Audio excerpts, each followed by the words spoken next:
दिल्ली का रोहिणी इलाका। शर्मा जी के घर में ऐसा माहौल था जैसे वर्ल्ड वॉर 3 की तैयारी चल रही हो। कल उनकी इकलौती बेटी पिंकी की शादी थी। घर में चारों तरफ गद्दे फैले थे, हलवाई के बर्तन खटक रहे थे और रिश्तेदार ऐसे घूम रहे थे जैसे बिना टिकट के यात्री स्टेशन पर घूमते हैं।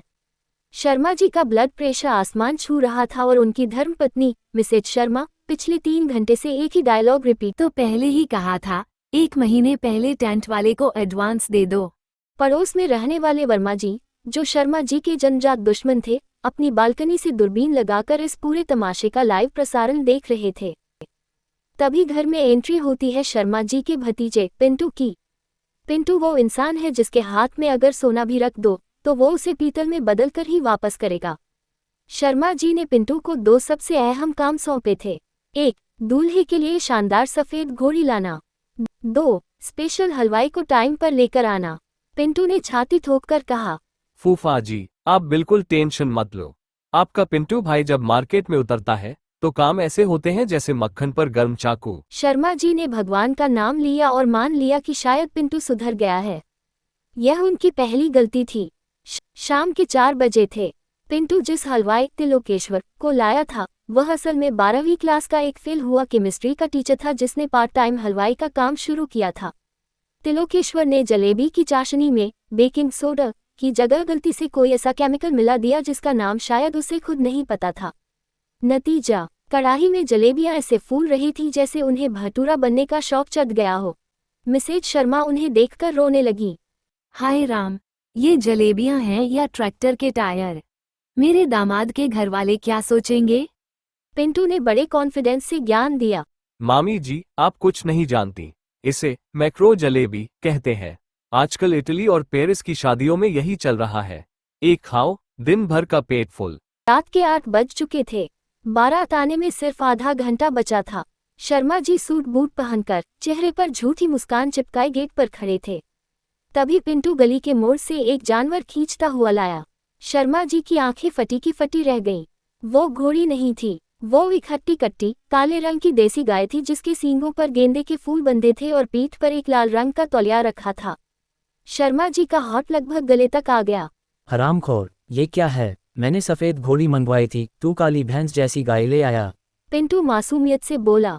फूफा जी, वो सफेद घोड़ी तो बालकनी वाले वर्मा जी ने दुगने पैसे देकर अपने भतीजे के लिए बुक कर ली। पर आप टेंशन मत लो, इसका नाम बिजली है। इसके मालिक ने कहा है कि ये गाय कम, बुलेट ट्रेन ज्यादा है। और सोचिए, ये पूरी तरह से इको फ्रेंडली है। शर्मा जी ने पास पड़ा एक स्टील का जग उठाया और पिंटू के पीछे दौड़े। पूरा मोहल्ला बालकनी से ये फ्री का एंटरटेनमेंट देख रहा था। तभी गली के नुक्कड़ से बैंड बाजे की कान फोड़ू आवाज आई। दूल्हा राकेश आ गया।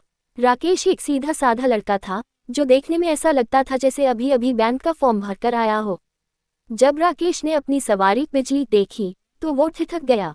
ससुर जी, ये घोड़ी कुछ ज्यादा ही गाय जैसी नहीं लग रही। बेटा, ये कामधेनु प्लस ब्रीड है। आज के जमाने में घोड़ी आउटडेटेड हो गई है।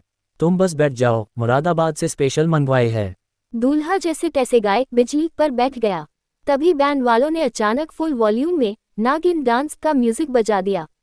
अब दिक्कत ये थी कि बिजली को नागिन म्यूजिक से सख्त नफरत थी। उसने एक जोरदार हुंकार भरी। अगले 2 सेकंड में बिजली ने जो तांडव मचाया वो रोहिणी के इतिहास में सुनहरे अक्षरों में लिखा जाएगा।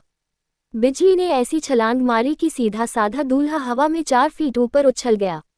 हवा में ही दूल्हे का विक नकली बाल जो उसने सबसे छुपा कर रखा था उड़ गया और सीधा बालकनी में खड़े वर्मा जी के मुंह पर जाकर चिपका। नीचे दूल्हा बिना बालों के नागिन की धुन पर बिजली गाय के पीछे भाग रहा था। शर्मा जी पिंटू को उसी की चप्पल से पीट रहे थे और वो केमिस्ट्री वाला हलवाई मैक्रो जलेबी बांटकर लोगों को शांत करने की कोशिश कर रहा था। किसी तरह मोहल्ले के 4 लड़कों ने बिजली को शांत किया। शर्मा जी का विंटेज चेतक स्कूटर बाहर निकाला गया। दूल्हे को बिना बालों के स्कूटर के पीछे बिठाकर मंडप तक लाया गया। शादी तो जैसे तैसे संपन्न हो गई, लेकिन इस घटना के बाद 2 चीजें हमेशा के लिए बदल गईं। 1. वर्मा जी ने बालकनी में खड़ा होना छोड़ दिया क्योंकि उन्हें आज भी डर लगता है कि हवा से कोई विग उड़कर उनके चेहरे पर ना गिरे। 2. रोहिणी में आज भी जब कोई शादी होती है तो लोग हलवाई से पहले पिंटू को शहर से बाहर भेज देते हैं और घोड़ी का आधार कार्ड जरूर चेक करते हैं।